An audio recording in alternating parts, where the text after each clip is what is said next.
사무실에 갔다가 카페에 갔다가 다음날에는 집으로 이동하면서 무거운 태블릿과 노트북을 들고 이리저리 왔다 갔다 하는 상황들이 자주 있는데요.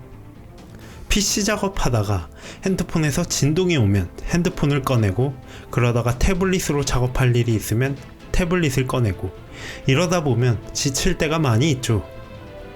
그러다 보면 자연스럽게 찾게 되는 것이 가벼워서 휴대하기 좋고 사이즈가 작아서 휴대하기 좋은 키보드들입니다. 그리고 많은 분들이 태블릿이나 노트북을 하다가 목이나 허리 통증을 겪어보신 분들이 많으실 것입니다. 그래서 오늘은 매직 키보드를 대신해 사용할 수 있는 2~3만원대 가성비 끝판왕 키보드들을 준비해 보았습니다. 블루투스 기능이 있어 노트북을 얼굴 높이까지 올려서 사용할 수도 있고, 가볍고 사이즈도 작아서 가방에 쏙 하고 들어가는 멀티 페어링이 가능해서 노트북, 태블릿, 핸드폰을 쉽게 전환해서 사용 가능한 키보드 3종 리뷰입니다. 안녕하세요. 가심비를 연구하는 신비한 연구소입니다. 오늘은 삼성 트리오 500, 로지텍 K380, 아이노트 38BT, 워낙 유명한 제품들이라 다들 잘 아실 거라고 생각합니다. 하지만 그래도 여러분들이 참고하실 수 있도록 꾸준히 사용해보고 꼼꼼하게 리뷰해 보았습니다. 궁금하신 분들은 영상을 끝까지 보시길 바라겠습니다. 기존의 무선 멀티 페어링 키보드 중 가성비 최강자는 로지텍 K380이었습니다. 2015년에 출시된 로지텍 키보드 이후에 아이노트 38BT가 출시되고, 그리고 최근에는 삼성 트리오 500이 출시되면서 정말 가성비 끝판왕이 누군지 궁금해졌습니다. 먼저 외관입니다.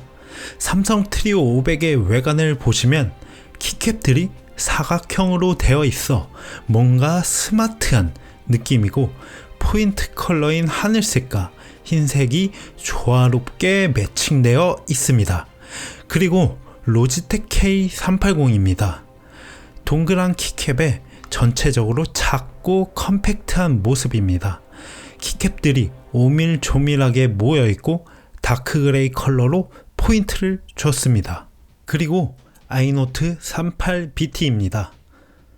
다른 키보드들에 비해서 키간 간격이 있어서 그런지 디자인은 로지텍 트리오 500보다 이쁘지는 않은 것 같습니다. 다음은 측면입니다. 저는 일반 키보드를 사용할 때도 키보드 경사를 높여주는 받침을 사용하여 경사가 있는 상태에서 주로 사용합니다. 하지만 로지텍과 삼성 키보드의 측면을 보시면 둘 다 높이가 굉장히 낮습니다. 거의 경사가 없습니다. 그에 비해 아이노트는 받침이 있어 경사가 조금은 있어 보입니다.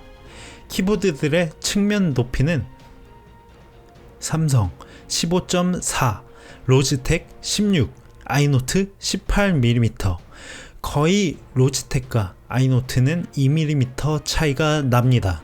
수치상 얼마 차이가 안 나 보이지만 실제 사용을 해보면 미세한 차이가 느껴집니다.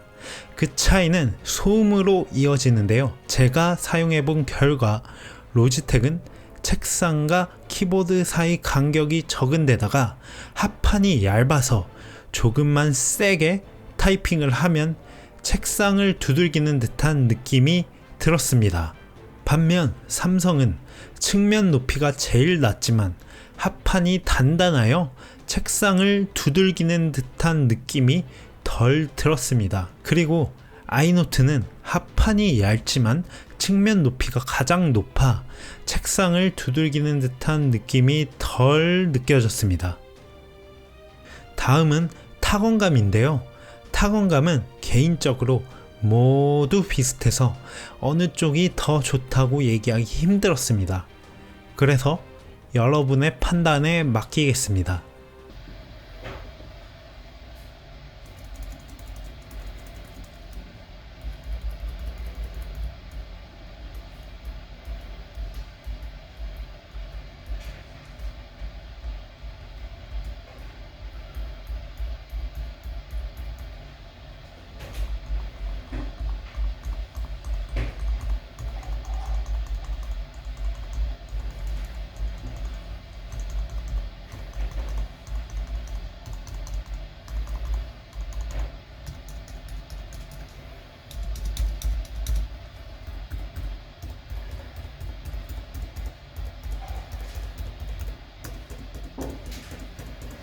다음은 윈도우에서 작업하면서 불편했던 점입니다.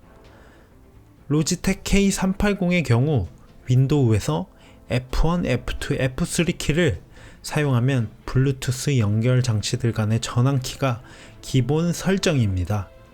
하지만 이 키보드로 윈도우 작업을 주로 하는 저에게는 꽤나 불편했습니다. 예를 들어 파일 이름 변경 시에도 F2 키를 자주 사용하는데 K380은 펑션 플러스 F2 키를 눌러주어야 했거든요. 그리고 저는 가장 앞에 있는 텍스트까지 블록을 잡기 위한 단축키 홈 앤드 키를 자주 사용하는데요. 로지텍에서는 홈 앤드 페이지 업, 페이지 다운 키가 없고 펑션 키와 방향 키를 함께 눌러 사용할 수 있었습니다. 하지만 이 부분을 크게 걱정하지 않으셔도 될 것 같습니다.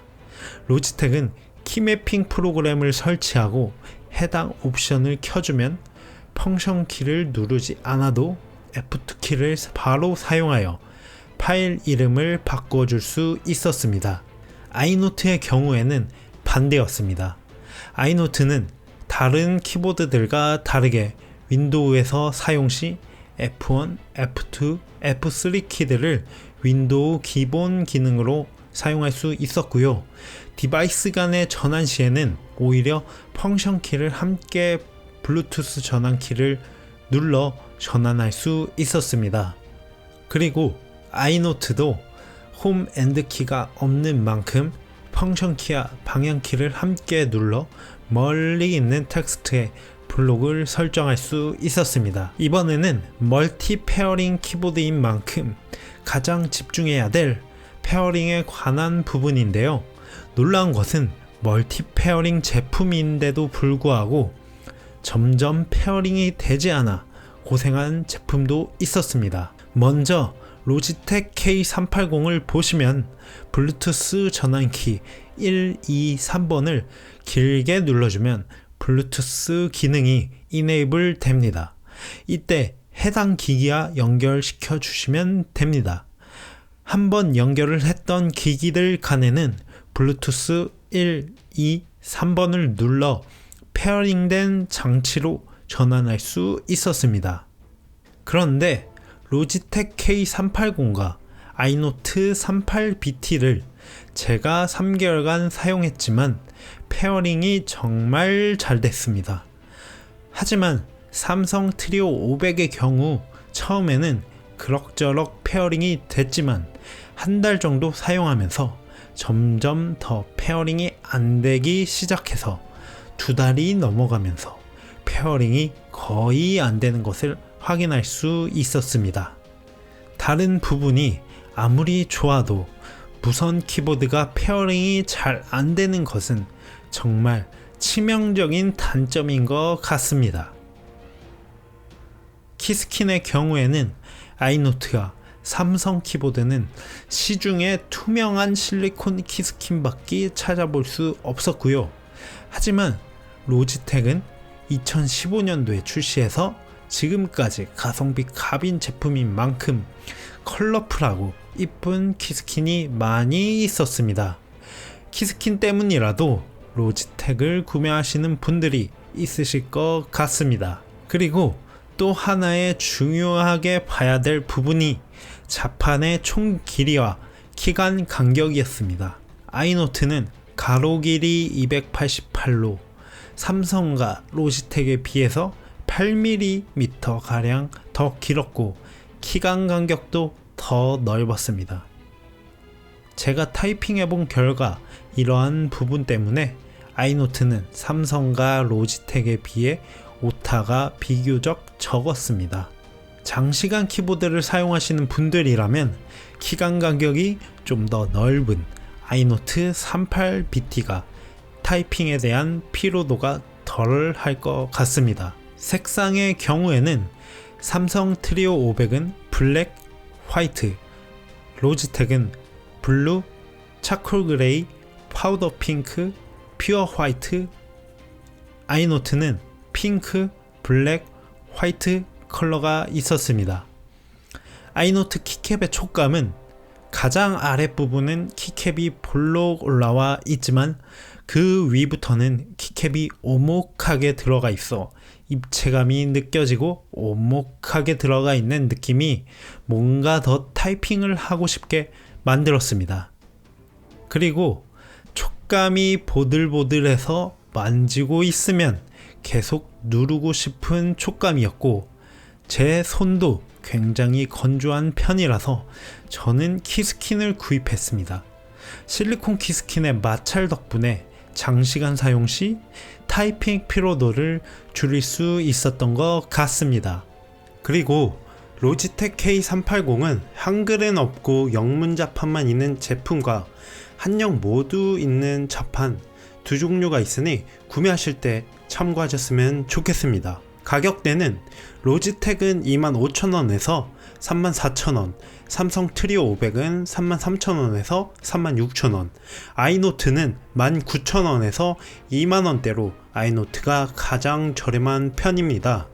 그래서 세 개 중에서 하나를 뽑아달라고 물어보신다면 저는 아이노트 38BT를 추천할 것 같습니다. 아이노트가 가장 마음에 든 건 키간 거리감이었습니다. 자판의 길이가 가장 길어서 키간 간격이 가장 넓었고 오탄할 확률이 가장 적었습니다.